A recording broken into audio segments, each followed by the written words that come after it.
The following is a class on the Srimad Bhagavatam, first canto, 8th chapter, text number 28, given by His Divine Grace, A.C.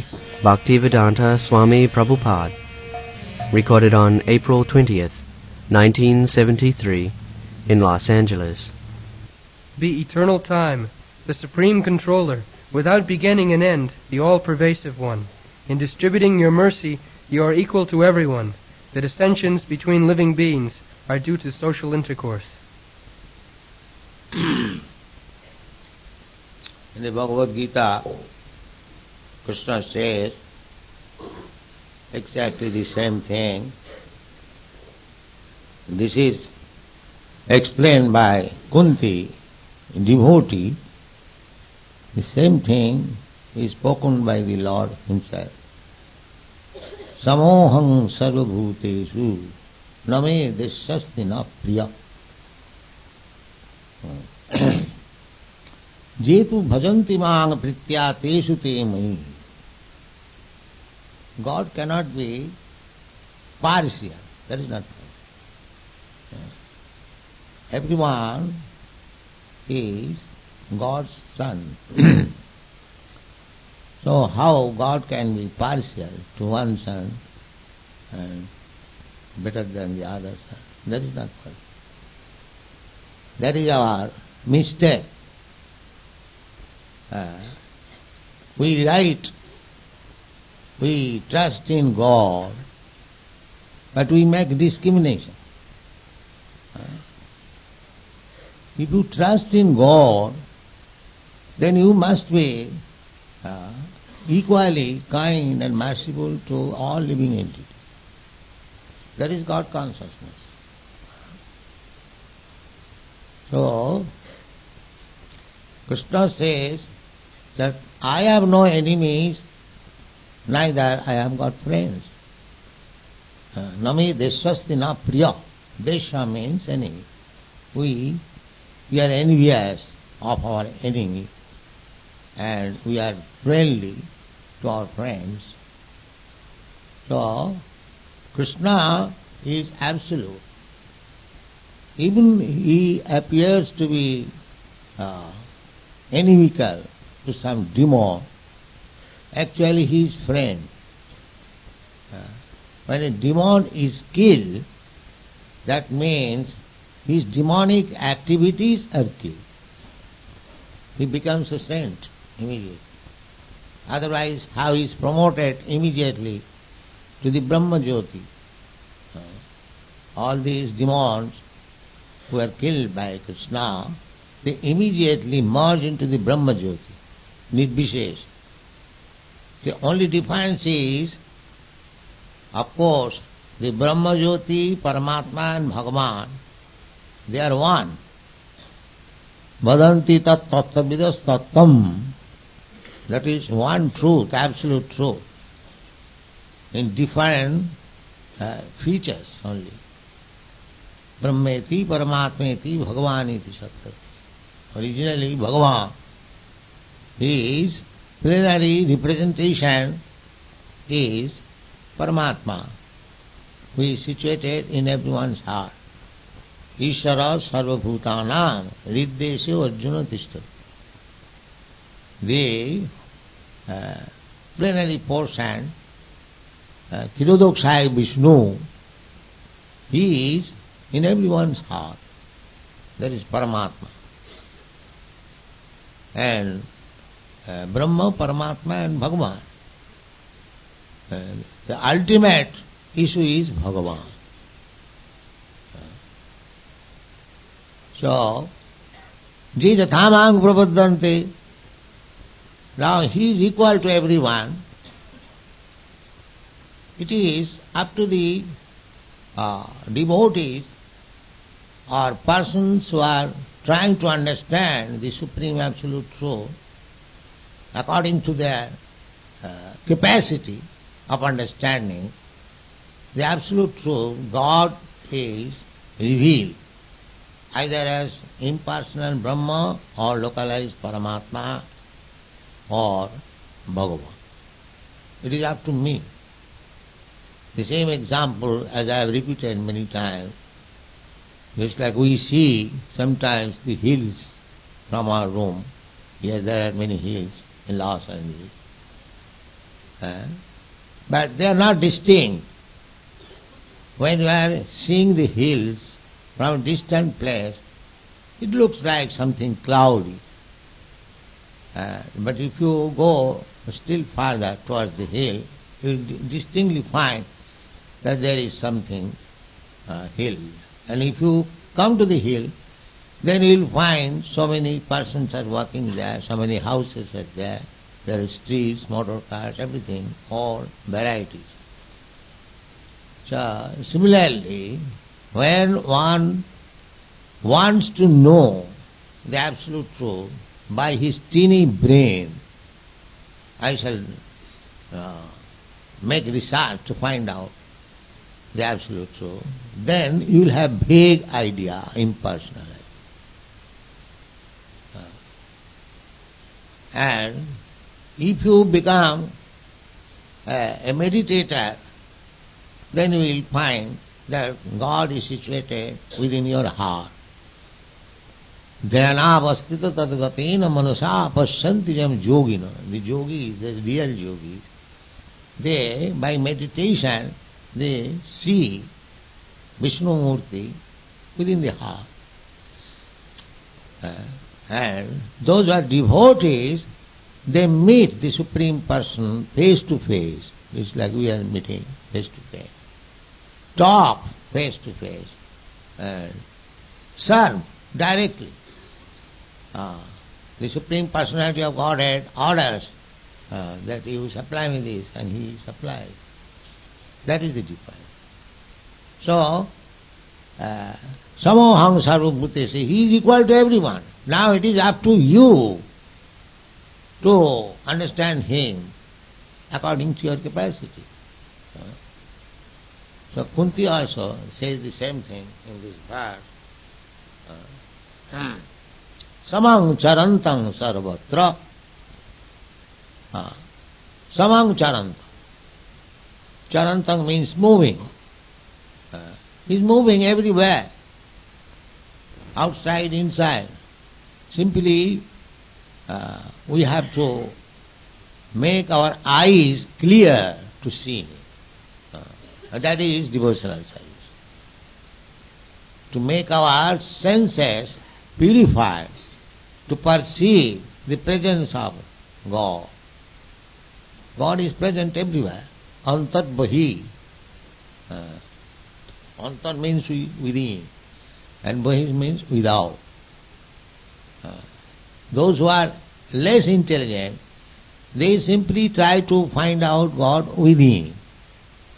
And those who are advanced in intelligence, they can see within and without. That is the difference. Meditation is meant for the less intelligent class of men. Meditation means you have to control the senses. Yoga practice means yoga indriya sangha. Our senses are very restless. By yoga practice, by practicing different asana, so mind is controlled. The senses are controlled. Then we can concentrate upon the form of Vishnu within our heart. That is yoga system. Or those who are too much in bodily concept of life, for them the yoga system is recommended, practicing the bodily exercise and find out the Supreme Lord within the heart. But bhaktas, those are devotees, who are still more advanced, they don't require to control their senses separately, because to be engaged in devotional service means controlling the senses. Suppose you are engaged in worshipping the deity, cleansing the room, in decorating the deity, in making food stuff for deity, everything nicely. So your senses are already engaged. Where is the chance of your senses being diverted? The senses are already controlled. Because my senses, Rishikena Rishikesha Sevanam Bhakti Richate. Bhakti means simply to engage the senses in the service of this master of the senses. Rishikesh means master of the senses. And Rishik means senses. Now our senses are engaged for sense gratification. Sarvapadhi, the upadhi jukti. So I am this body, so I must satisfy my senses. This is the contaminated stage of life.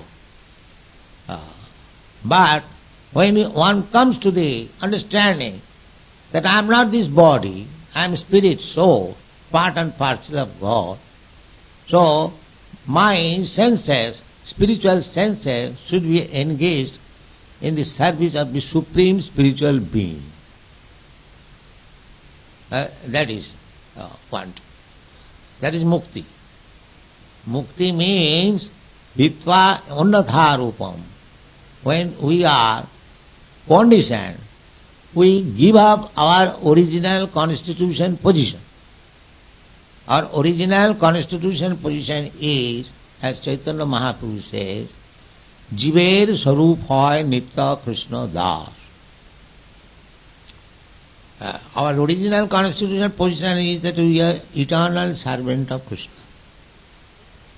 So as soon as we employ ourselves in the service of the Lord, immediately we become liberated. Immediately.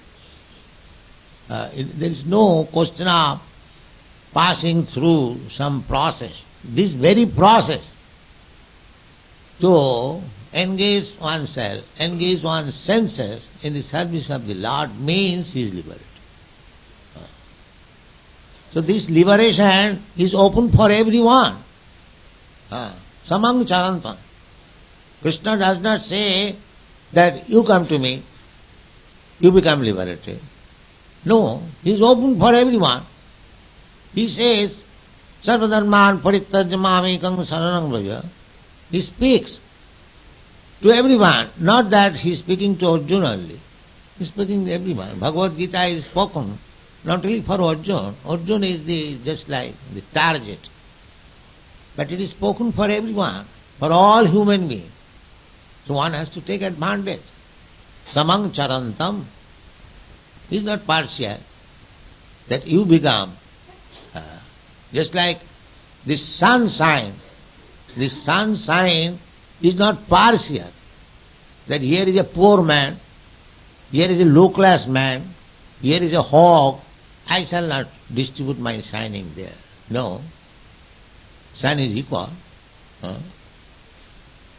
One has to take advantage of it. The sunshine is there open. But if you close your door, if you want to keep yourself in airtight darkness, that is your business. Similarly, Krishna is everywhere. Krishna is for everyone. Krishna is ready to accept you as soon as you surrender. Samang chanantam. There is no restriction. Krishna says, Mang hi partha vapasritya jipishu papa junai. They make distinction that this is lower class, this is higher class. The Krishna says even lower class, so-called lower class. It doesn't matter. If he takes to me, then he is also eligible to come back to home, back to Lord. Samang charantam. And he is the eternal time.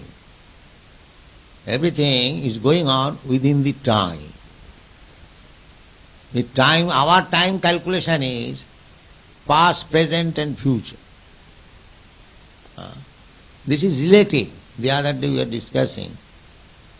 This past, present, future is relative term. For a small insect, the past, present and future is different from my past, present and future. Relative term. Similarly, Brahma's past, present and future is different from my past, present and future. But Krishna has no past, present and future. Therefore he is eternal. We have got past, present and future because we change this body. Now we have got this body. It has got a date. In such and such date I was born by my father and mother. Now this body will stay for some time. It will grow. It will produce some byproduct. Then it will become old. Then dwindle. Then finish. No more this body. You accept another body. This body is finished. The history of this body, past, present, future, finished. You accept another body, again your past, present, future begins. But Krishna has no past, present, future because he does not change his body. That is the difference between ourselves and Krishna. Just as Krishna spoke to Arjuna that in the past I spoke to the sun god about this philosophy, Bhagavad. So Arjuna could not believe it. Arjuna knew everything, but for our education he put this question that Krishna, we are contemporary, we are born practically the same period. How can I believe that you spoke this philosophy to the sun god? And the reply was that, my dear Arjuna, you are also present there, but you have forgotten. I have not forgotten. That is the difference.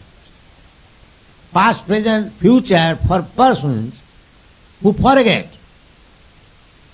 But who does not forget, who remains eternally, there is no past, present, future. Therefore, Kunti is addressing Krishna as eternal.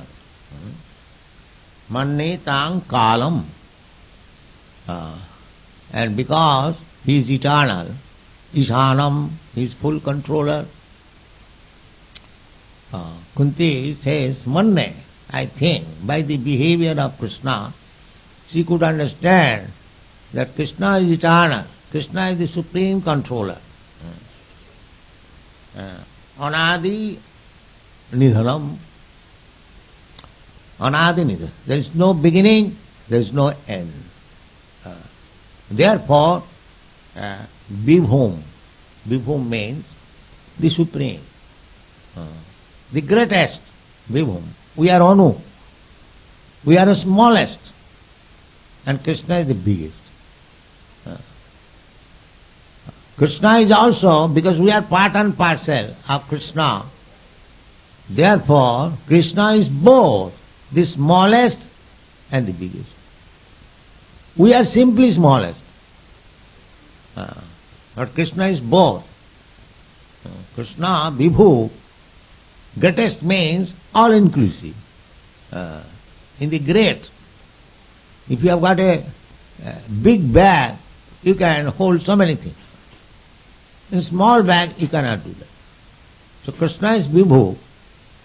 He includes the time, past, present, future. He includes everything.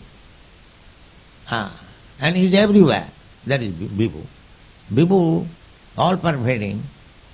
Krishna is everywhere. Annantarasthang paramanuchayantarasthang, in the Brahma Samhita it is said.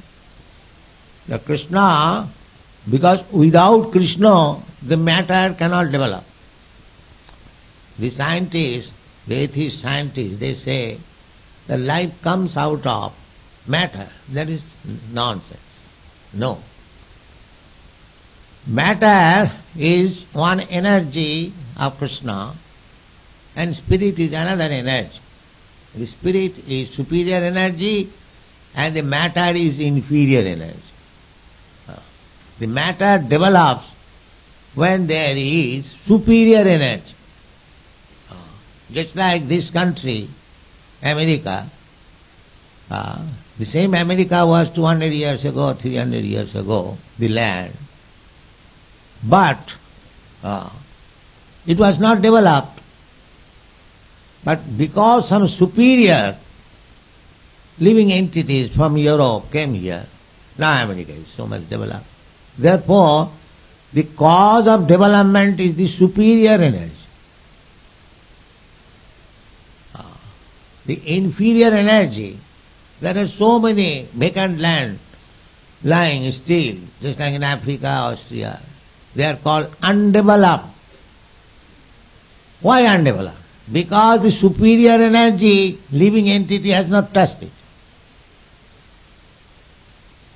As soon as the superior energy, living entity, will touch it, the same land will develop so many factories, houses, cities, roads, cars, everything, as we can develop.